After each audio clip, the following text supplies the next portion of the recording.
Mbrëma, ndërsa sytë e miliona shqiptarëve janë mbërthyer pas dritave të një studioje televizive, duke pritur me ankth të zbulojnë se kush do ta fitojë betejën e madhe të Big Brotherit në Tiranë, bota e madhe jashtë kësaj kutie xhami po përgatitet për një finale shumë më brutale, shumë më të egër dhe shumë më të hidhur se sa ajo e Tiranës. Ne po diskutojmë këtu në Tiranë, tek Tirana, tek Katundi ynë i vogël, po diskutojmë për banorët, për aleancat e tyre dhe për fituesin e një loje të vogël. Por ndërkohë, Big Brother i vërtet, Big Brother i global, është ai i cili po na mbyll derën në fytyrë. Duhet të mos harroni për asnjë moment. Big Brother i Shqipërisë nuk është gjë tjetër përveç se pjesë e një skenari të një loje më të madhe në Big Brotherin e botës. Në Shqipëri i lidhin njerëzit me një lojë, fëmijësh të rish apo të resh, të cilët bëjnë një reality show për të parë se si luhen intrigat, ndërsa Big Brotheri i madh, që kontrollon lojën e madhe botërore dhe që shpërndan rolet në Tiranën tonë, rolet në politikë, në financa, në kulturë, në media, në religion dhe kudo. Ka një Big Brother më të madh, i cili kontrollon gjithçka dhe shpërndan rolet dhe këtu në Tiranë i mbajnë tek loja e vogël. Ne bashkarisht shkojmë gjithmonë tek loja e madhe për dekriptuar rrenat dhe mashtrimet e Tiranës. Në këto sekonda që jemi duke folur, Irani sapo ka mbyllur për herë të dytë ngushticën e Hormuzit. E ka mbyllur sërish, po. Një herë ju thash pas dite që e ka mbyllur dhe ju njoftova për detajet, kush nuk e ka parë shkoj të shoh video në pasdites. Nuk është thjesht një manovër ushtarake miq. Është një rrethim që po i merr frymën gjithë botës. Është vërtet rrënqethse se si deri në këtë moment asnjë media në Shqipëri nuk po guxon ta thotë se truri që mban botën në këmbë ka filluar të marrë goditje të forta. Truri që mban Amerikën po merr goditje të forta. Çfarë po ndodh? Po zhduket. Harrojini çfarë po ndodh në Tiranë, harroni çfarë po ndodh rreth e përqarknesh. Të flasim pak për te shtëpive të Big Brotherit këtu në Tiranë, të flasim pak për shtëpitë sekrete të Amerikës. 11 shkencëtar të NASA-s dhe të programeve bërthamore, një general legjendar i forcave ajrore, të gjithë kanë avulluar në ajër pikërisht sonte, në prag të një lufte që ndoshta mund të jetë dhe e fundit për njerëzimin. Këtë nuk e ka njoftuar Krishtik Osmani. E ka njoftuar mediat amerikane, veçanërisht Fox News. A janë alien? A është një operacion spastrimi nga inteligjenca e huaj? Apo Amerika është duke u tradhtuar nga brenda? Çfarë është duke ndodhur? Është tronditur Washingtoni dhe është tronditur media amerikane. Në Tiranë nuk kanë folur ende, as në pjesën më të madhe të Europës. Ju mund të ktheheni tek finalja e argëtimit, ose mund të qëndroni këtu për disa minuta të ardhshme për të kuptuar se në çfarë bote do të zgjohemi nesër, ditën e diel. Sepse në atë që do ju them tani, nuk është thjesht një lajm, por është një mesazh i koduar kur truri fillon e avullon, truri fillon e zbehet, truri fillon e zhduket, truri fillon e del jashtë loje. Jemi në limitet kohore të ngjarjeve të mëdha të cilat duhet i kuptojmë mirë. Sepse për te ngjarjeve fshihen plane më të mëdha të cilat ne as kemi shans, as fuqi, as mundësi të kuptojmë.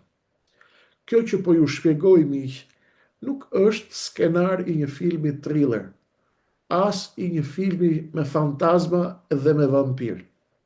Sot jemi e shtunë, 18 prill 2026.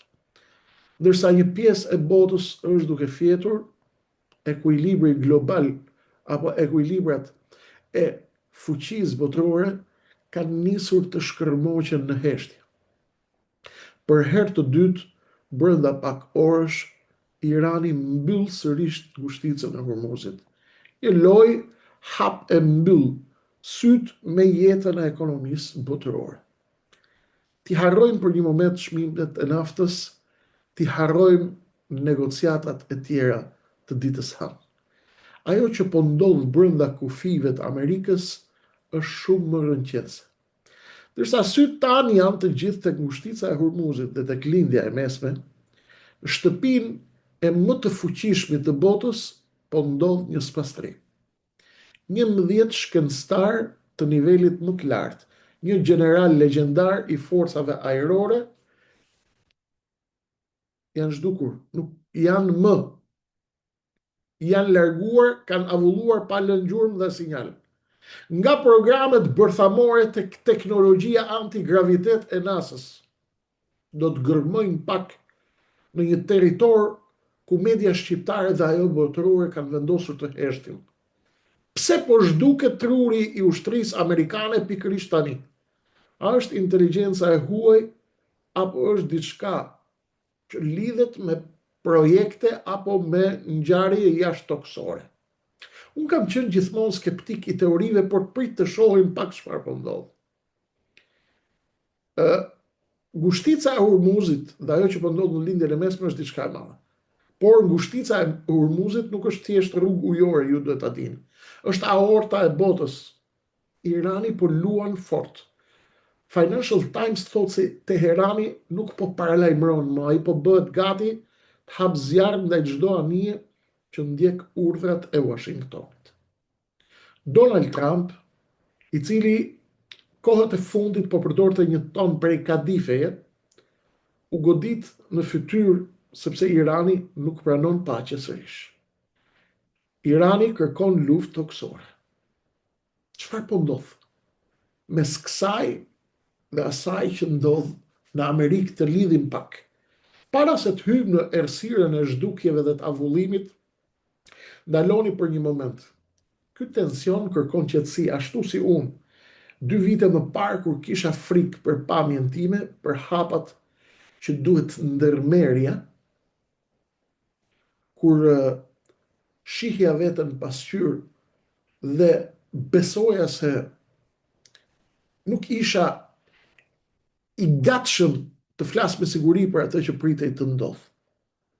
Por më duhej të hulumtoja, më duhej të studioja, më duhej të lexoja shumë, më duhej të bëja kërkime shumë, derisa të mbërri në një pikë në të cilën të filloj e të kuptoj pak e nga pak fillin e këtyre ngjarjeve të jashtëzakonshme, të cilat unë ju kam njoftuar vite më parë, që do ta prekin botën dhe do të jenë shumë të mëdha.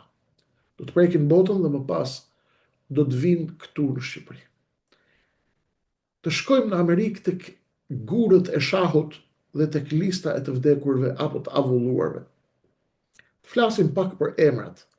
Emra që Departamenti Amerikan i Shtetit donte t'i fshinte nga memoria juaj. Çfarë po ndodh? Generali William Neil McCasland, data 26 shkurt 2026, 2 ditë para shpërthimit të tensioneve me Iranin. Vendi New Mexico. Generali doli për vrap, por këtu fillon absurdi. Policia gjeti në shtëpinë e tij telefonin, çelsat, syzet dhe këpucët e vrapit. Nëse doli për vrap, si doli për vrap? Doli zbath? Pa u vesh? 1 milje larg u gjet vetëm një rrobë e grisur, as një pikë gjak, as një gjurmë lufte. Ky njeri nuk ishte më një pensionist i thjesht, ai ishte çelësi i bazës Wright-Patterson, vendi ku ruhen sekretet më të rënda të teknologjisë stealth të asaj hapësinore. Duket qartë që loja është shumë më e komplikuar nga që mendojmë. Dhe këtu kthehemi tek Monica Riza e NASA-s. Rasti i dytë, vrapim në pyll, 30 metra pas mikut saj. Një kthim koke, ajo ishte aty. Një sekond më vonë ishin vetëm pemët. Monika punonte për antigravitetin, shkencëtare që po mësonte se si të mposhte ligjet e fizikës. U zhduk me njëherë dhe avulloi nga vetë ligjet e fizikës. Rasti 4, Anthony Chavez dhe Melissa Casillas, të dy nga laboratorët e Los Alamos, vendi ku lindi bomba atomike. Njëri doli nga shtëpia me këmbët e veta dhe u avullua në maj të 2025, tjetra u zhduk nga dhoma e saj e gjumit në muajin qershor. Rasti 5, Nuno Loriero, i gjetur i vrarë, një plumb në kokë versioni zyrtar, zënk mes shkencëtarësh. Por miqtë thonë Nuno nuk kishte prekur kur armë me dorë në jetën e tij. Pse gjithë këta njerëz dhe pse tani? Përse pikërisht tani? Teoritë janë të shumta. Flitet për teori toksore, flitet për teori alienësh, flitet dhe për spionazh. Të flasim çfarë po flasin ata. Internetit po i digjen serverat. Daily Mail publikoi një foto, një objekt fluturus i pa identifikuar mbi bazën Wright Patterson pikërisht, kur generali McCasland u zhduk. A janë alien apo po vinë për të marrë trurin e njerëzimit, apo për të shpëtuar nga lufta bërthamore që po vjen. Kjo është narrativa që po luhet ku? Në Amerikë. Po thonë ata, Kreshniku nuk beson e ndeke këto teorit, por po flas çfarë po thuhet atje. Inteligjenca ruse, kineze apo e Iranit. Ekspertët thonë që Irani nuk ka fuqi të rëmbej një general në New Mexico. Është e pamundur. Kjo kërkon një shtet hije. Presidenti Donald Trump doli para gazetarëve, ishte i zbehtë sot dhe tha, çështja është shumë serioze. Sa po dola nga mbledhja? Na jepni një 10 ditë të kuptojmë se çfarë po ndodh, tha Donald Trump. Po pse 10 ditë? Çfarë po negocion ai? Jetët e tyre apo teknologjinë që ata kanë vjedhur? Çfarë është duke ndodhur? Dhe mos harroni Barack Obama. Deklaratat e tij të fundit në podcaste në Amerikë ka thënë ka gjëra në qiell që nuk i shpjegojmë dot. Ndërkohë, ish shefi dhe ish spiuni i shërbimeve sekrete shqiptare Fatos Klosi, vetëm para pak ditësh doli në një nga mediat e Tiranës dhe teksa pyetej nga gazetarët nëse amerikanët dhe rusët vërtet kishin takuar UFO-t, kryespiuni i Shqipërisë tha, këto janë teori prradhash, të cilat i shpikin amerikanët dhe rusët në mënyrë që shërbimet e tyre inteligjente të duken serioze. Kush ka dëshirë të referohet kësaj deklarate të Fatos Klosit e gjen tek Report TV-ja aty ku e pashën dhe unë. Nuk e mbaj mend se sa ditë kanë kaluar. Kur dy president, njëri në detyrë, Donald Trump, dhe tjetri ish, Barack Obama, flasin për të pashpjegueshme ndërkohë që shkencëtarët bërthamor po zhduken, bota duhet të mbajë frymën sepse diçka e pazakontë është duke ndodhur. Gjërat e pazakonta ndodhin, por ne duhet i kuptojmë. Dhe tani shkojmë tek lufta që po vjen. Nëse hetimi i FBI brenda javës nxjerr se pas kësaj zhdukje, pas këtij avullimi qëndron një fuqi e huaj, kjo nuk do të jetë më një luftë për naftën në botë. Ky është fundi i diplomacisë dhe bota e gjitha do të hidhet në erë. Irani po pret, Trumpi po paralajmëron dhe nuk do të jetë më si herët e tjera. Këtë herë, çizmet tona do të shkelin në tokën e tyre, ka thënë Donald Trump. A është provokuar i gjithë ky lajm në Shtetet e Bashkuara të Amerikës për të krijuar pretekstin e një përplasje të madhe masive, apo është diçka realisht e vërtet që ka trunditur nga themelet brenda SBA-s? një luftë toksore në lindjen e mesme, ndërkohë që Amerikanët po humbasin shkencëtarët e tyre më të mirë dhe më të kualifikuar, është një lajm i madh. Apo na bëjnë të pambrojtur përpara sulmit final? Kjo është një pyetje e cila është duke u artikuluar fort sot në Washington. Apo jemi dëshmitar të një transferimi teknologjik që nuk duhet ta dim. 11 shkencëtar dhe një general dhe një ngushticë e mbyllur dhe një javë kohë për të zbuluar të vërtetën pas hetimeve të FBI. Qëndroni të vëmendshëm sepse ajo që do të dëgjoni pas 10 ditësh mund të ndryshojë kuptimin tuaj për realitetin dhe për botën. Zhvillimet janë të mëdha, informacionet janë të shpejta dhe unë do t'ju a them pavarësisht gjithçkaje, me formën time ashtu siç i lexoj unë, ashtu siç i kuptoj unë. Ju secili keni të drejtë të kuptoni se çfarë doni ju të kuptoni. Por në këto momente që po flasim, një zyrtar i lartë amerikan në kushte anonimiteti ka shqiptuar një fjali që në gjuhën e diplomacisë peshon sa një deklarat lufte. Lufta, ka thënë ai, mund të rinisë brenda pak ditësh. Kur Washingtoni përdor këtë gjuhë, nuk e bën më për teori. Nuk po bën më retorik politike, por po bën një paralajmërim operacional.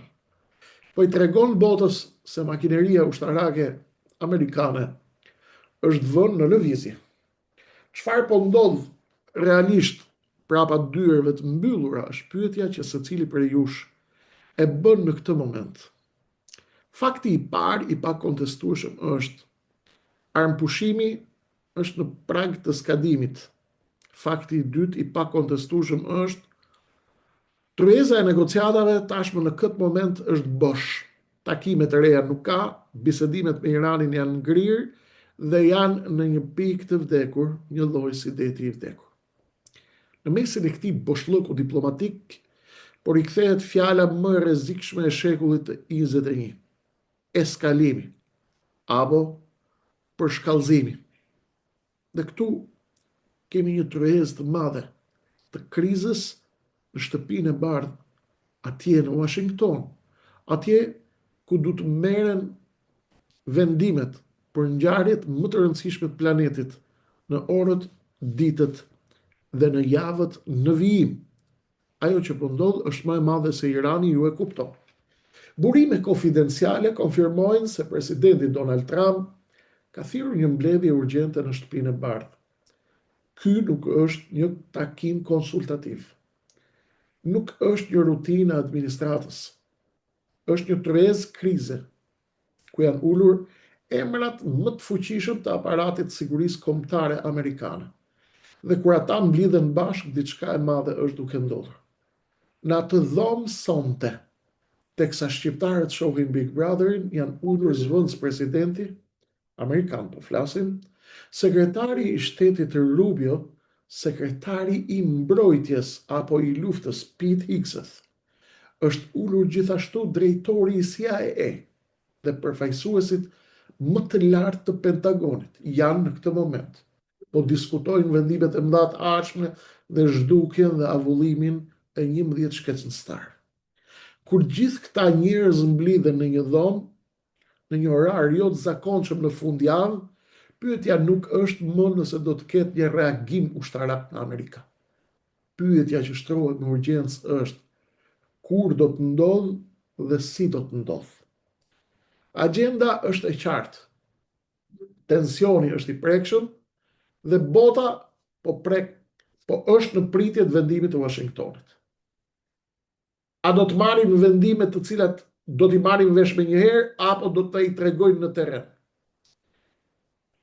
Jemi në një moment jashtëzakonisht delikat, në të cilin edhe të thuash dhe të pretendosh se e kupton gjithçka është e pamundur. Edhe të thuash dhe të predikosh se ti e di se çfarë do të ndodh, është krejtësisht idioteske. Por në sfond të kësaj krize të madhe diplomatike dhe gjeopolitike gjendet pika më e nxehtë e planetit. Ajo nuk është një rrip ujë, është arteria më e rëndësishme e naftës në botë. Çdo minutë flet e gjithë bota për të. Kush kontrollon Hormuzin, kontrollon tensionin e gjakut të gjithë ekonomisë globale. Kjo valvull është në duart e Iranit tashmë dhe po e përdor ai fort për të rregulluar tensionin apo për ta çakorduar atë. Raportet e shërbimeve të inteligjencës janë duke fol për mbyllje të pjesshme. Të tjerë janë duke fol për sulme të koordinuara të ndaj anijeve tregtare të cilat po kalojnë atje. Një tentativë për kontroll të plot të zonës nga korpusi i Gardës Revolucionare është duke ndodhur në këtë moment. Reagimi i Washingtonit është ai që jemi mësuar, i prerë, i vendosur, ky është shantazh, ky është provokim. Dhe këtu fillon spiralja e rrezikshme, sepse çdo veprim në lindjen e mesme nuk mbetet lokal, ai ka një impakt të menjëhershëm global. Çdo bllokim përkthehet në rritje të çmimit naftës në bursat botërore. Çdo incident ushtarak rrit rrezikun e një përplasje drejt për drejt ushtarake mes dy superfuqive rajonale dhe botërore. Dhe këtu kemi diplomacinë e dyfisht e cila na shfaqet si diplomaci, por në të njëjtën kohë edhe si kërcënim. Si duhet ta kuptojmë këtë? Ju kam thënë dhe kemi rënë dakord se këto gjëra nuk kuptohen edhe aq lehtë, por ne gjithsesi do ta bëjmë tentativën tonë, sepse nuk kemi çfarë të bëjmë tjetër. Me çdo kush do të përpiqemi të kuptojmë. Investigimi ynë zbulon se ka dhe një lojë në prapaskenë, një diplomaci hije e cila nuk tregohet hapur gjithmonë. Ndërsa publikisht flitet për luftë në Rogoz, po tentohet një zgjidhje e dytë, për të cilën ju nuk ju flasin vazhdimisht. Dhe ka informacione të padiskutueshme për përpjekje intensive çdo minutë në prapaskenë, vazhdon ndërmjetësimi agresiv i Pakistanit. Kontakte sekrete diplomatike që po zhvillohen në Teheran, telefona direkte, telefonata, biseda telefonike të aktorëve ushtarak të nivelit lartë janë duke u zhvilluar në çdo minutë për të shmangur një keq kuptim fatal që do të na hidhte në erë.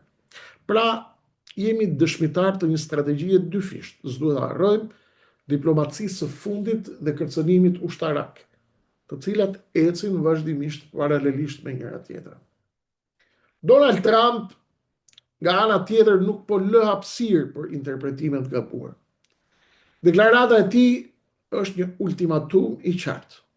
Nëse nuk ka marrëveshje, nuk ka zgjatje të arpushimit dhe operacionet mund të rikthehen. Ju jeni mësuar me këtë retorikë të Trumpit sepse nuk është për herë të parë. Kjo nuk është më në këtë moment retorikë politike për konsum brendshëm. Duket qartë që jemi në momentin e vendosjes një afati kohor. Ora ka filluar të numërojmë mbrapsht. Deri ku do të shkojmë, unë këtë nuk e di, por ka një pyetje të madhe që e përndjek botën dhe është ajo që sapo tham. Deri kur do të vazhdojë e gjitha kjo? Bota sot është në një udhëkryq ekzistencial. A jemi në prag të një marrëveshje historike që do të shmangte një katastrofë gjeopolitike, apo do të vazhdojnë të na lodhin derisa të na raskapicin? Apo jemi në prag të një shpërthimi të ri, më të dhunshëm dhe më të gjerë se lindja e mesme? Njerëzit janë lodhur, janë raskapitur, por kjo është situata. Vendimi që po merret në këto momente në Washington do të përcaktojë të ardhmen e afërt, por historia na ka mësuar dhe na ka treguar një gjë me një saktësi drithëruese. Kur ngushtica e Hormuzit tensionohet, bota nuk flem më e qetë. Situata, vëllezër dhe motra, është aq e brisht sa një shkëndi e vetme në det mund të ndezë një zjarr që nuk e shuan dot asnjë marrëveshje bilaterale diplomatike apo në tavolinë. Pse është ky moment aq kritik? Sepse nuk po flasim vetëm për Iranin dhe Amerikën. Izraeli po vëzhgon çdo lëvizje, ju e dini. Dhe ata presin me minutë se çfarë do të ndodhi dhe marrin masa që të çojnë ujin tek mulliri i Tel Avivit dhe i Netanjahus. Nëse negociatat dështojnë ditën e mërkurë që po vjen, nuk do të ketë më një fazë tjetër, do të ketë vetëm përplasje direkt. Dhe këtu pyetja direkte kthehet sërish tek shkencëtarët amerikanë të zhdukur. A dinin shkencëtarët e zhdukur diçka për këtë afat? Apo ishin ata pjesë e sistemit që duhet të parandalonte këtë përshkallëzim, apo dikush i hoqi ata nga që rruga drejt zjarrit të ishte e lirë? Ka pyetje të mëdha. Bota po mban frymën. Nga një anë kemi diplomatët që po lypin kohë në prapasken, dhe nga ana tjetër kemi makinerinë e luftës që po nxeh motorët dhe shkencëtarët e zhdukur. E mërkura po afron dhe bashkë me të edhe përgjigja e Donald Trumpit për 11 shkencëtarët dhe generalin e zhdukur, për të cilët sot dhe në këtë moment po bëhet një takim në shtëpinë e bardhë. Nëse kjo marrëveshje dështon, Hormuzi nuk do të jetë rrugë e vetme nafte, por një varrez për çeliku. A jemi ne gati për atë që po vjen? Pa diskutim, ne s'kemi asgjë në dorë. Ne jemi gati për të gjitha. Më shumë e di që jemi gati për parë spektakle, sepse ne jemi populli i spektaklit dhe më mirë shohim spektakle dhe relaksohemi se sa lajme lufte. Numërimi mbrapsht ka nisur dhe këtë herë. Ato nuk ka asnjë reklam që ta ndalojë. Të gjithë ju që më shihni për herë të parë, unë jam Kreshnik Osmani. Qëndroni zgjuar, sepse e mërkura që po vjen mund të jetë dita e parë e një bote të cilën nuk e keni përfituar shumë. Ju fola nga Akademia Gjeopolitike e Lëvizjes Abdeu. Ju ftoj të gjithë ju që shihni se ka ndonjë vlerë në këtë që bëm, ja tregoni pjesës tjetër shqiptarëve videon dhe do të rishihemi bashkarisht nesër për të tjera zhvillime të mëdha, shumë të rëndësishme. Siç ju kam premtuar gjithmonë, do t'ju mbaj minutë pas minute të informuar për gjithçka po ndodh. Qofshi mirë, miru takofsh.